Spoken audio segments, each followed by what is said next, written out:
On the second day of the 2018 draft, the Padres added 8 more players to the It's not a done deal, they have to negotiate their signing bonuses, but in the meantime we can see what we can learn about these kids. First we'll run down the individuals and then we'll pick out some trends among them.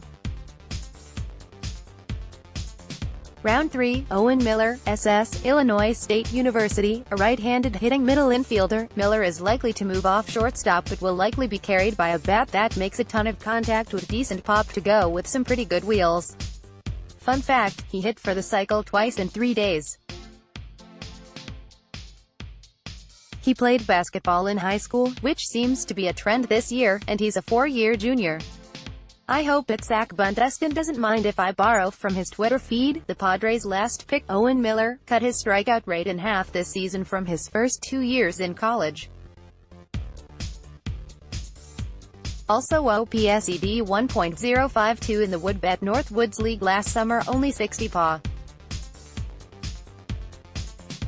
Not ranked on BA's top 300, he's still probably a signability pick here. Zach Bundeston, at Zach Bundeston, June 5, 2018 Round 4, Dylan Coleman, RHP, Missouri State University. Coleman joins fellow Missouri collegian Joey Lucchesi and brings a similar strikeout ability by finishing 14th in the nation in the stat. He's 6 feet 6 inches and features a high 90s fastball. The 4th-year junior already made a gracious debut on. Also want to thank my family, friends and fans for all the support they've given me over the years. Lastly, want to thank Itmasu Bear Baseball for taking the chance and giving me an opportunity 3 years ago. Dylan Coleman, at 27_Coleman, June 5, 2018 Round 5, Dwanya Williams Sutton, RF, East Carolina University, another 4th-year junior. The 6 feet 2 inches, 215 pounds corner outfielder looks like a grown-ass man playing among high schoolers in his college mixtapes. He has big raw power and hits some of the hardest balls in the draft according to Fangraphs' Kylie McDaniel.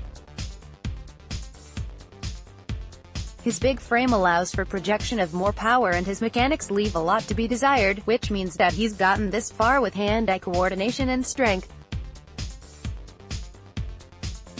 But he's very athletic for a guy with his size. Oh, and he's a baller as well. Round 6, Alexon Vega, LHP, Leonidas Morales Rodriguez HS. The only high schooler drafted on day 2, he's 6 feet 2 inches and throws with his left hand. That's all I have to say about that. Round 7, Jawan Harris, CF, Rutgers University. While he is a little undersized as 5 feet 9 inches, Harris makes up for it with speed in his feet and in his bat. A two-way athlete, Harris has made more of a name for himself as a football defensive back, but he's expected to sign after being drafted. He was suspended for violating team rules 3 times in his 4th-year junior season, so there may be makeup concerns, but those have been publicly dismissed as maturation issues that he should outgrow. I'll let the Rutgers Twitter account give you some nice stats, including a former Padre nugget, on this athletic kid. Jawan Harris had 82 stolen bases to lead the nation over the last 3 seasons, produced 42 extra base hits, including a 3-homer game in 2017, is the highest. Twitter.com/upzuzumda. Rutgers Baseball, at Rutgers Baseball, June 5, 2018 Round 8, Stephen Wilson, RHP, Santa Clara University, a 5th-year senior. The 6 feet 3 inches righty took a leadership role this year while earning the nickname of Grandpa, even though he wasn't the oldest guy on the team. He missed the 2017 season due to Tommy John surgery, but successfully rehabbed to return as a reliever this season. He'll get along with Will Myers just fine because he loves the queso. An interesting note, Stephen Wilson, Padres' 8th-round pick from Santa Clara, thrived under his new coach last season, Rusty Filter, former player. 1 overall picks, Strasburg. He's a 4th-year senior, he walked twice as often as he struck out last season, and his makeup draws praise. He has a chance to overtake Andrew Kashner and challenge John Kruk for the title of best mullet in Padres history. That must be arugula, because that salad is spicy. Round 10, Jose Quezada, RHR, Texas Tech University. This 5 feet 9 inches reliever joins classmate Grant Little as the second Red Raider selected by the Padres this year. Born in Chihuahua, MX Quezada transferred from Howard College prior to the 2017 academic year.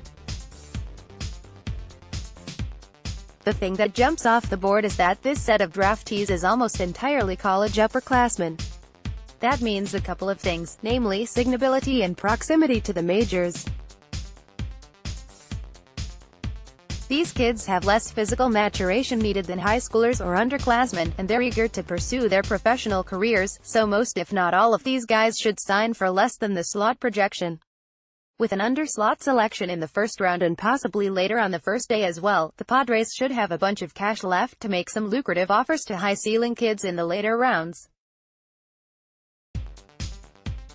There's a surprising balance of 4 pitchers and 4 position players, and these aren't all the model-loud tools prospects we've seen the Padres target in the past. Rather, we have hitters with high contact rates, and speed and athleticism have been consistent features for the position players. We're seeing pitchers with more stoutly built bodies, and the selection of relievers is a bit of a surprise. To me, this looks like a shift to high-floor players with potential for growth, an interesting contrast to the electric athleticism bubbling up from the international amateur signings. The MLB draft is a tough process to grasp.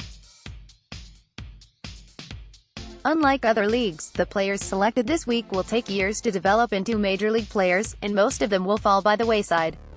But for the few who will wear the SD on their chest, we can look back and remember the day that they joined the Padres organization.